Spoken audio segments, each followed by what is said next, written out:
রাধে রাধে। কেমন আছো তোমরা সবাই? আশা করছি রাধারানীর কৃপায় সবাই ভালো আছো। তোমাদেরকে স্বাগত জানিয়ে আমার আরেকটি নতুন ভিডিও শুরু করছি। আজ উত্থান একাদশী। এই একাদশী থেকে আমাদের নিয়ম সেবা সমাপ্ত হবে। 4 মাস ধরে আমার প্রভু শয়নে ছিলেন। শয়ন একাদশী থেকে এ উত্থান একাদশী পর্যন্ত অনেকে চাতুর্মাস্য ব্রত করে। আজ উত্থান একাদশী, প্রভু শয়নে ছিলেন, আজ উঠবে। এ কারণে আজ উত্থান একাদশী। উত্থান মানে প্রভু উঠবেন। তোমরা সবাই একাদশী ব্রত করেছো তো? অবশ্যই একাদশী ব্রত করবে, কারণ আমাদের সকলেরই একাদশী ব্রত করা প্রয়োজন। আজ ভোরবেলা মঙ্গল আরতি সমাপ্ত করে এখন চলে এসেছি ঠাকুর ঘরে, আবার আমার গিরিধারী রাধা দামোদরের সব পূজা অর্চনা করতে। আজ যেহেতু একাদশী, তাই ভাবলাম আজকে তোমাদেরকে আমার গিরিধারীর অভিষেক করে দর্শন করাই। আজ গিরিধারীকে দুধ দিয়ে অভিষেক করছি, তোমরা সবাই দর্শন করো। আর এই গোবিন্দের সেবা কাজের মধ্যে তোমাদেরকে আজকে আমি শ্রবণ করাবো একাদশীর দিনে কি কি আমাদের করা প্রয়োজনীয়, আর একাদশীর নিত্যতা। এখন গিরিধারীকে অভিষেক করিয়ে এখন আমি গোপীচন্দন দিয়ে দিচ্ছি। আর এই গোপীচন্দন কিন্তু আমি ফেলে দেব না, যেটা বেঁচে যাবে। আমরা সবাই কপালে তিলক পরব এই গোপীচন্দন। আর গিরিধারীকে একটু আতর দিয়ে দিচ্ছি। একাদশীর নিত্যতা তোমরা শ্রবণ করো। আমি এক গ্রন্থ থেকে তোমাদেরকে বলছি, তোমরা সবাই শ্রবণ করো।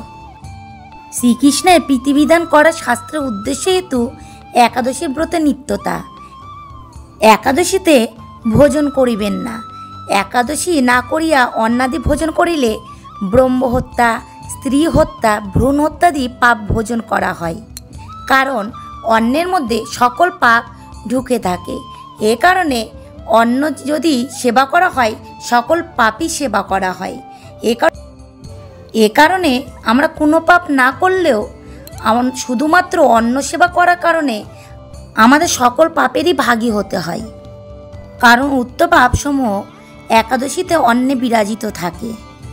শৃঙ্গী ঋষি বলেছেন, নারী রজস্বলা হইলেও একাদশী ব্রত পরিত্যাগ কিংবা জননা শৌচ বা মরণা শৌচ ব্রত পরিত্যাগ করিবেন না।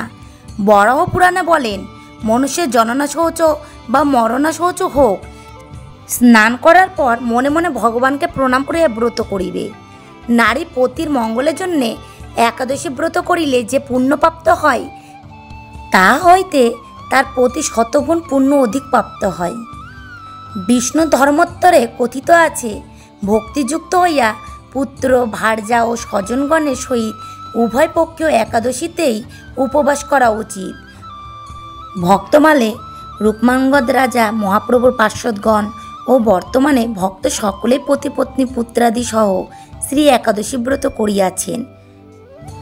মহাভারতে বলা আছে, যারা নিরম্ব করিতে পারিবেন না, তাহাদের জল, ফল, মূল, দুগ্ধ বা দধি, ঘৃত, ব্রাহ্মণ কাম্য, গুরুবাক্য, ঔষধ, এই 8টি সেবনে ব্রত নষ্ট হয় না।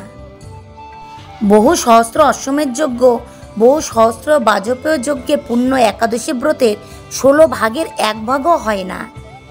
একাদশেন্দ্রিয় দ্বারা কৃতপাপ এক একাদশীর উপবাস দ্বারা বিনষ্ট হইয়া যায়। একাদশীর উপবাস করিয়া ভক্তিকামী ভগবত ধাম এবং স্বর্গকামী স্বর্গপ্রাপ্ত হইয়া থাকেন। একাদশী ব্রত রাজ্য, পুত্র এবং শরীরের ব্যাধির আরোগ্য দান করেন। এই হলো একাদশীর নিত্যতা, একাদশী করার প্রয়োজনীয়তা। আর এখন আমি পূজা অর্চনা সমাপ্ত করে আমি দামোদর অষ্টকম পাঠ করে নিলাম। এখন আমি 10টার ভোগটা দিয়ে দিলাম। আজ যেহেতু একাদশী, তাই আজ আমি ছানা আর একটু কাজু বাদাম আর একটু আমন্ড দিয়েছি গোবিন্দের সেবাতে। কাজু বাদাম একটু ঘিতে ভেজে নিয়েছিলাম। আর দেখো কত বাজার এসেছে। কেন এসেছে জানো এত বাজার? কারণ আজ উত্থান একাদশী, আমাদের নিয়ম সেবা সমাপ্ত। আর কালকে দ্বাদশীতে অনেক ভক্তের সেবা হবে, সে কারণে। আর দেখো দুপুরবেলা আমি আবার ভোগ দিয়েছি, একাদশীর ভোগ। তোমরা সবাই দর্শন করো। তারপরে তো কাজে লেগে পড়লাম। আজ অনেক কাজ, এত সবজি আমান্নি করতে হবে, অনেক ভক্তরাও আসবে, তারাও আমান্নি করে দেবে, অনেকক্ষণ টাইম লেগে যায় এত সবজি আমান্নি করতে। আর কালকে তোমাদেরকে দেখাবো কি কি রান্না হবে আমার গোবিন্দের সেবার জন্য, ভক্ত সেবার জন্য।